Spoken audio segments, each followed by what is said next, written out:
Hello everybody, my name is Tanner Kyler, and today I'm bringing you a new plant of the day, which is Verbesina encelioides, also known as golden crownbeard. One of the most prolific plants that you can plant in your native wildflower beds. It is an annual, meaning it dies every single year, but it produces a plethora of seed.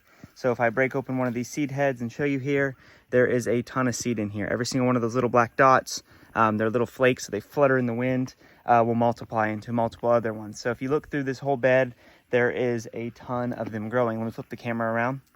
This plant is absolutely mind-blowing with the amount of flowers and pollinators it brings to it. I'll throw in some more clips on top of this showing how many pollinators are on it. I'm trying to keep this video short, but it is a very drought-tolerant plant. It grows in full sun.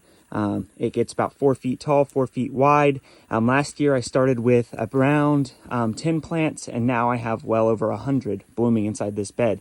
You can see butterflies going crazy, and about 90% of those butterflies and bees are here for the Verbesina.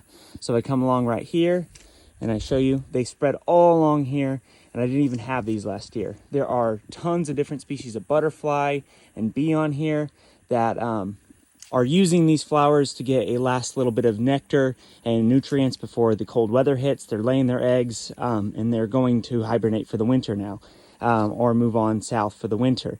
I saw a lot of monarchs today also on these. Now later in the day there aren't as many, but there are plenty of other species of butterfly on here. So if we go along and just look through here, there are butterflies and tons of species. I've probably seen over 100 different species of solitary bee, a dozen species of butterfly, and several dozen species of beetle, like these goldenrod beetles right here, going along and getting nectar. So this plant is excellent and super easy to grow in the Great Plains, super drought tolerant, lives in New Mexico and Arizona, and does very well there where there's much less water than here on the Great Plains.